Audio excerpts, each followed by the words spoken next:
Zach Sterniello, NASCAR.com. Denny, this race seemed like a real microcosm of your season to some extent because you needed to unlock another level there in those last late laps to really work your way past Larson and then get by Briscoe. As a whole, you look at the last few years in this next-gen car, you've got 3 wins, 2 wins. You're at 6 now this year alone. What do you feel like has clicked for you this year in particular that wasn't clicking previously? I don't know. I mean, in every off season, I try to put focus on getting better in 1 or 2 areas. Whatever the glaring thing is that is holding me back from winning more races, I try to focus on that, improving that, whatever that is.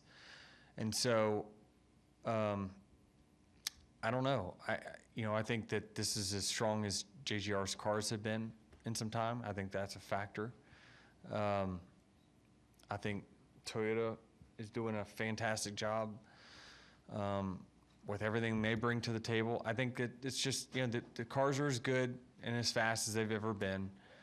I feel as good and as fast as I've ever been. I mean, I never would have imagined winning a pole at Vegas. I mean, this is just not in my wheelhouse of trying to go out there and get fast for 1 lap. I've never been a driver that's been fast for 1 lap, but I noticed that it was something that could improve my chances of winning week in, week out, was focus on getting better in that part of the racing. And so, it just, I don't even know what your question is. I'm just rambling at this point, but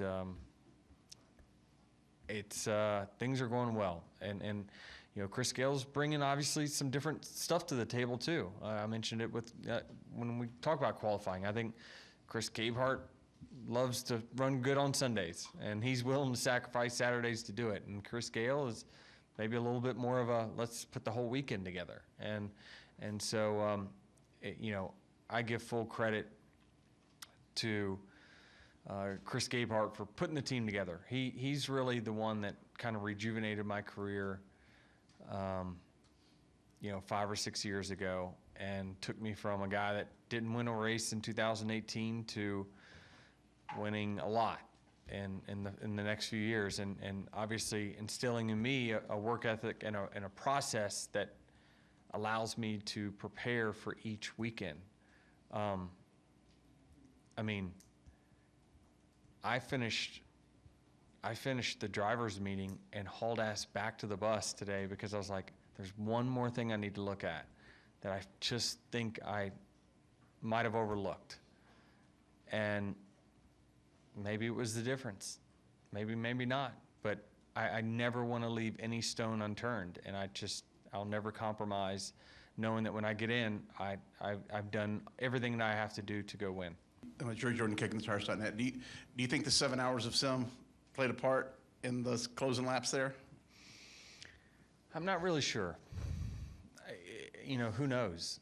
I mean, I certainly know that one of the things that I ran back and looked at right before I got called into intros was something that played out at the end of that race. So maybe that was it. I don't know. I know the car was fast. I know that me and Chris really talked about track trends, and we talked about all the variables that change from Saturday to Sunday. We prepared for that. We prepared for the end of the race today, and we got through all the other stuff to get to that point. And so when that opportunity came up and I was able to restart, second or third on those 4 tires, that's what we had worked for. That's what we had prepared for, is that moment, and the car was the best at that moment. Reed Spencer with the NASCAR Wire. Denny, since you brought it up, what was the one thing that you thought you might have overlooked? Had you overlooked it? And do you think it made a difference? I can't say. But I just have a mental checklist that I go through before I leave the bus for the driver's meeting. I have a mental checklist of checking all the things that I think is going to be important today. And one small thing just kind of slipped through the cracks. Maybe I was distracted. Maybe I don't really know, but I was so antsy during the drivers' meetings, thinking I got to get out of here. I got to get out of here because I got to go back to the bus and I got to look at something, and I didn't want. I don't know. It would have just. I don't think I could have. It would have mentally bothered me the entire race had I not gone back and looked, because then I would have said, well, how'd you let that slip? You know, how were you not prepared for this?